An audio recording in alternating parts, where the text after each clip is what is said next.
Study IQ IAS, अब तैयारी हुई अफोर्डेबल। दोस्तों, अगर आप या आपका कोई भी जानने वाला दोस्त या फिर भाई बहन स्टेट पीसीएस की तैयारी कर रहा है तो स्टडी IQ के नए इनिशिएटिव पीसीएस सारथी को सब्सक्राइब करना मत भूलिएगा। लिंक्स आपको डिस्क्रिप्शन में मिल जाएंगी। दोस्तों, जब आप नेशनलिज्म या राष्ट्रवाद के बारे में सुनते हैं तो आपके दिमाग में पहली पिक्चर क्या आती है?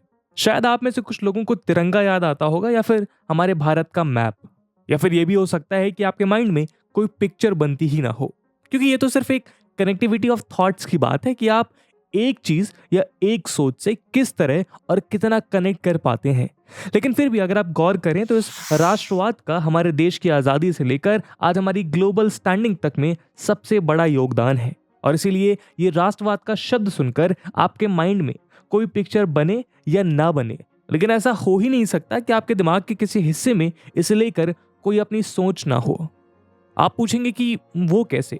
तो चलिए आप ही बताइए कि आप आज से 2 साल पहले नीरज चोपड़ा के बारे में कितना जानते थे। लेकिन फिर भी जैसे ही उन्होंने भारत का ध्वज उठाए, ओलंपिक में अपना परचम लहराया, हम सभी भारतीयों में खुशी की एक लहर दौड़ गई। तो ऐसा क्यों है कि एक व्यक्ति जिसे हम में से ज्यादातर लोग शायद ठीक से पहचानते भी नहीं थे, एकदम से उसकी खुशी में भी खुश हो गए? वहीं दूसरी ओर जब इंडिया में कोविड की लहर के बीच हम सब कहीं ना कहीं अपनी और अपने परिजनों की चिंताओं में घिरे हुए थे, तो इसी बीच क्यों देश भर की जनता ने मार्च 2021 तक केवल 1 साल में ही पीएम केयर्स फंड में 10,990 करोड़ रुपीस देश हित के लिए जमा कर दिए? दोस्तों, इन दोनों ही एग्जाम्पल्स के बीच एक इमोशन, एक फीलिंग कॉमन है, और यही फीलिंग नेशनलिज्म या राष्ट्रवाद है।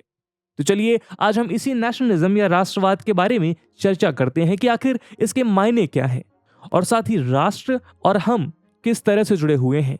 लेकिन आगे बढ़ने से पहले मैं आपको बता दूं कि इस वीडियो की इंपॉर्टेंस यूपीएससी मेंस के लिहाज से काफी ज्यादा है। जीएस मेंस पेपर 1 के इंडियन सोसाइटी और जीएस मेंस पेपर 2 के इंडियन पॉलिटी से रिलेटेड सेक्शन में इसका महत्व काफी ज्यादा है।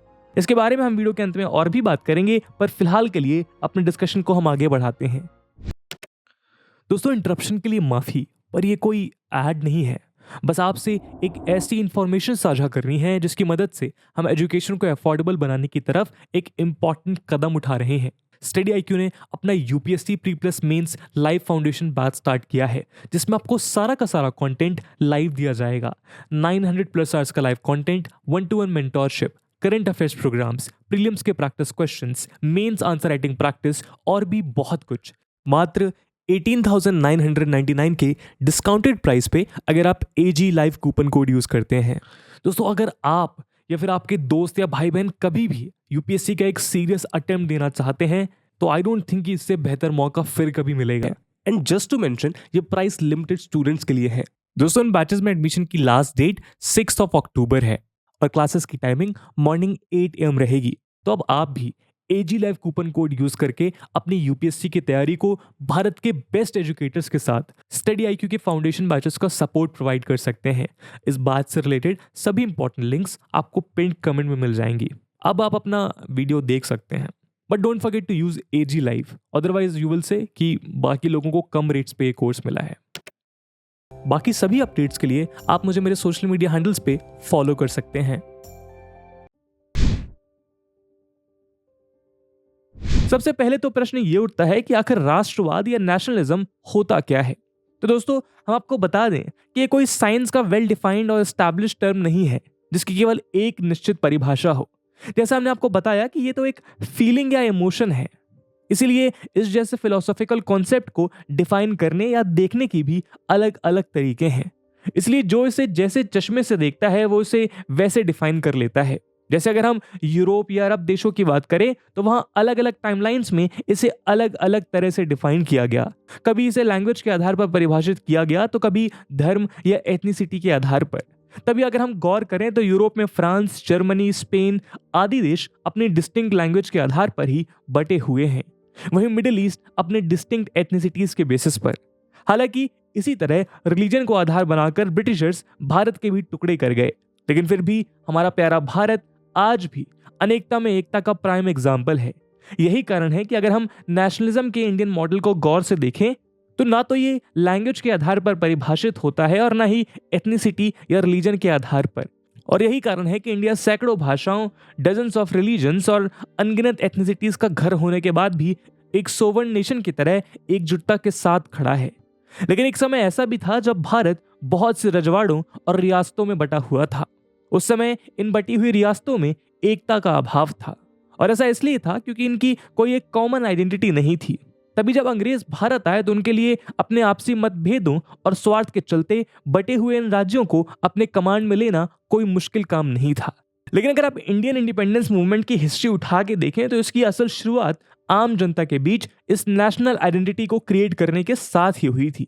बल्कि कुछ हजार ब्रिटिशर्स को भारत से बाहर निकालने से बड़ा काम करोड़ों भारतीयों को उनकी इस एक नेशनलिस्ट आइडेंटिटी के एहसास दिलाना था। वो एहसास कि हम सब एक हैं और एक रहते हुए ही हम अपने देश और अपने देशवासियों को आजाद करवा पाएंगे।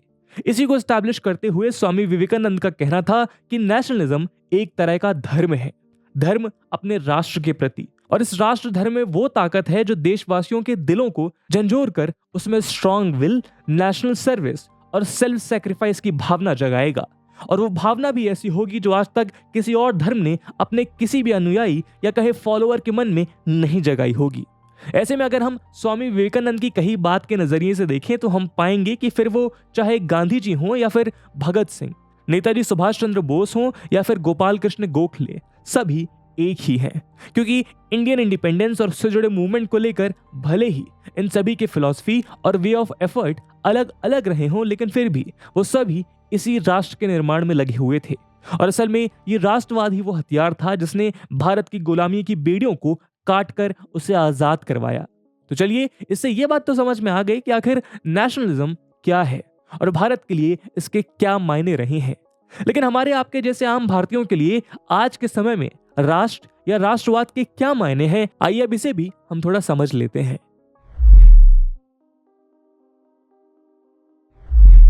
दोस्तों, अगर कोई अजनबी आपसे पूछे कि आप कहां से हैं, तो आपके दिए जवाब से वो आपके बारे में कुछ ना कुछ प्री कंसीव्ड नोशंस बना लेता है, जिन्हें स्टीरियोटाइप्स कहा जाता है। हालांकि इस तरह के स्टीरियोटाइप्स अक्सर गलतफहमी या रॉन्ग जनरलाइजेशन की वजह से बनते हैं, लेकिन फिर भी प्रैक्टिकल वर्ल्ड में हम सभी कहीं ना कहीं इन स्टीरियोटाइप्स का इस्तेमाल करते हैं। और ये जनरलाइजेशन उस जगह या वहां के लोगों की परसीव्ड इमेज की वजह से बनती है। ये एक तरह का प्रेडिक्शन होता है कि आप कैसे हो सकते हैं और आपसे किस तरह के व्यवहार की उम्मीद रखी जा सकती है। हम अपने देश में रहकर भले ही एक दूसरे को बंगाली, मराठी, बिहारी या तमिलियन के स्टीरियोटिपिकल इमेजेस से जज कर लें, लेकिन इस देश के बाहर हमारी एक ही पहचान है और वो है कि हम भारतीय हैं। तो हम कैसे हो सकते हैं या हमारा व्यवहार कैसा होगा, ये वर्ल्ड लेवल पर हमारे देश की इमेज तय करती है। तभी अगर आप गौर करें तो जैसे जैसे वर्ल्ड पॉलिटिक्स और वर्ल्ड इकोनॉमी में भारत का कद बढ़ता जा रहा है, वैसे ही दुनिया का भारत और भारतीयों को देखने का नजरिया भी बढ़ता जा रहा है। साथ ही देश के बाहर जाते ही हम खुद अपने नेशन के ब्रांड एम्बेसडर बन जाते हैं। जैसे वेस्टर्न वर्ल्ड में ये माना जाता है कि इंडियंस मैथ्स में अच्छे होते हैं, या स्पेलिंग बी चैंपियनशिप्स में इंडियन रूट्स के बच्चों के लगातार जीतने से ये माना जाता है कि इंडियंस की स्पेलिंग की नॉलेज बहुत अच्छी होती है। वहीं अगर हम आज देखें तो दुनिया की बहुत सी बड़ी एमएनसीज जैसे माइक्रोसॉफ्ट, ट्विटर, गूगल इत्यादि के सीईओज इंडियंस ही हैं। और यदि ये सिलसिला ऐसे ही चलता रहा तो जल्द ही ये स्टीरियोटाइप बन जाएगा कि इंडियंस अच्छे कॉर्पोरेट एडमिनिस्ट्रेटर्स होते हैं, जो ऑलरेडी कहीं ना कहीं है भी। ऐसे ही हम सभी जैसे अपनी कॉमन इमेज बाहरी दुनिया पर डालेंगे, वैसे ही इमेज हमारे देश की भी बनती जाएगी। इस बात को आप कुछ प्रोडक्ट्स के एग्जाम्पल से भी समझ सकते हैं। जैसे कहा जाता है कि स्विस वॉचेस या फ्रेंच परफ्यूम्स बहुत अच्छे होते हैं, पर अगर हम गौर से देखें तो ये बहुत ही जनरलाइज्ड स्टेटमेंट्स हैं, क्योंकि फ्रांस या स्विट्जरलैंड में ऐसे भी प्रोडक्ट्स होंगे जो उसकी क्वालिटी को जस्टिफाई नहीं करते होंगे, पर एक कॉमन इमेज के चलते ऐसे एग्जाम्पल सेट हो चुके हैं कि ये प्रोडक्ट्स अपनी कंट्री ऑफ ओरिजिन के नाम से जाने जाते हैं। इसीलिए अगर एक नागरिक किन्हीं भी कारणों से किसी अन्य देश की नागरिकता ले लेता है, तब भी उसके रूट्स की ये आइडेंटिटी कभी नहीं मिटती। तभी जब यूएसए में श्रीमती कमला देवी हैरिस वाइस प्रेसिडेंट के पद पर चुनी गई तो एक यूएस सिटीजन होने के बाद भी उनकी इंडियन ओरिजिन की बात कही गई, और एक हद तक उनकी इसी रूट्स ने यूएस में उनकी पॉपुलैरिटी को बढ़ाने में मदद करी। तो चलिए, इससे हमें नेशन और उसकी नेशनैलिटी का असल सिद्धांत तो समझ आ गया। पर क्या आपने एक बात नोटिस करी है कि आजकल हमारे देश में और इसके देशवासियों में नेशनलिज्म की भावना बढ़ती जा रही है? लेकिन ऐसा क्यों है? और क्यों अब भारत के लोग अपने राष्ट्र से अधिक जुड़ाव महसूस कर रहे हैं। आइए अब हम इसके बारे में थोड़ा और डिस्कशन करते हैं। दोस्तों, जैसे हमने इतिहास के पन्ने पलटते हुए देखा कि किस तरह नेशनलिज्म या राष्ट्रवाद की इसी भावना ने एक हद तक हमें इंडिपेंडेंस दिलाने में एक महत्वपूर्ण भूमिका निभाई है, और कैसे इस नेशन के फाउंडिंग फादर्स ने भी हम सब में ये एकीकरण की भावना जगाई। लेकिन अगर हम गौर से देखें तो आज एक बार फिर हमारे देश में राष्ट्रवाद की बात होने लगी है। जहां पहले शायद अपने देश की याद 15 अगस्त या 26 जनवरी जैसी तारीखों पर ही आती थी, या फिर देश प्रेम इंडिया पाकिस्तान क्रिकेट मैच के दौरान ही उमड़ता था, अब ये राष्ट्र प्रेम और राष्ट्रवाद की भावना बढ़ती देखी जा सकती है। पर अब प्रश्न उठता है कि आखिर ऐसा हुआ क्या? तो इसका सीधा सा जवाब है प्राइड या गर्व। जहां पहले हमारे देश के नागरिक अपने भारतीय होने को लेकर कोई खास एंथुसियाज्म नहीं शो करते थे या विदेशों में भी अपनी पहचान बताने में हिचकिचाते थे, वहीं आज वो अपनी भारतीयता पर गर्व करते हैं। और इस बढ़े हुए प्राइड का सीधा सा कारण है भारत का बढ़ता वर्चस्व। दोस्तों, वक्त के साथ जैसे जैसे भारत ऊंचाइयों की नई सीढ़ियां चढ़ता जा रहा है, इसके नागरिकों का इसे लेकर गर्व भी बढ़ता जा रहा है। फिर चाहे वो खेल हो या फिर साइंटिफिक अचीवमेंट्स, ग्लोबल इकोनॉमी या वर्ल्ड पॉलिटिक्स में जैसे जैसे भारत का स्टेटस राइज हो रहा है, आज एक भारतीय गर्व के साथ सर उठाकर खुद को अपने देश के साथ जोड़ के रखना चाहता है। और इसी जुड़ाव के चलते आज वो देश के प्रति अपनी ड्यूटीज को भी बेहतर समझता है। जहां पहले सभी का एक सुर में यही ओपिनियन होता था कि देश का कुछ नहीं हो सकता, वहीं अब ये ओपिनियन भी चेंज होने लगा है और देश के नागरिकों को ये समझ आने लगा है कि अगर वो मिलकर कुछ करेंगे तो हमारा और हमारे देश दोनों का विकास होगा। तभी चाहे स्वच्छ भारत अभियान हो या फिर इसरो के किसी स्पेस मिशन को लेकर एंथुसियाज्म, अब देशवासी अपने देश के हर कदम में उसके साथ खड़े दिखाई पड़ते हैं। यही नहीं, अपने देश के विरुद्ध उठने वाले कदमों को रोकने के लिए भी नागरिक अपने लेवल पर तैयार खड़े दिखाई देते हैं। यही कारण है कि ग्लोबल ट्रेड और WTO की वजह से जब हमारी गवर्नमेंट चाइना के प्रोडक्ट्स पर सीधा प्रतिबंध नहीं लगा पाती, तो हमारे देशवासी खुद ही आगे बढ़कर इस बात की पहल करते हैं कि चाइना के उत्पादों का इस्तेमाल ना करें। और जैसे एक समय में अंग्रेजी उत्पादों के विरुद्ध स्वदेशी आंदोलन चलाया गया था, वैसे ही अब भी मेड इन इंडिया प्रोडक्ट्स को प्रमोट करने के लिए हमारे देश की जनता अपने स्तर पर ही प्रयासरत है। हालांकि इसमें अभी लंबा सफर बाकी है, लेकिन सबसे बड़ी बात यह है कि हमने कोशिशें चालू कर दी हैं। लेकिन दोस्तों, यहां एक और अच्छी बात यह है कि इस नेशनलिज्म में हम उस तरह अंधे नहीं हुए जैसे हमने नाजी जर्मनी को देखा, या फिर जैसे हमने ऑनगोइंग रशिया यूक्रेन वॉर में रशियन सुप्रीमेसी के नैरेटिव के रूप में देख रहे हैं। हमारा नेशनलिज्म इससे कहीं बड़ा है। अब शायद आप पूछेंगे कि वो कैसे, तो चलिए इस पर भी चर्चा करते हैं।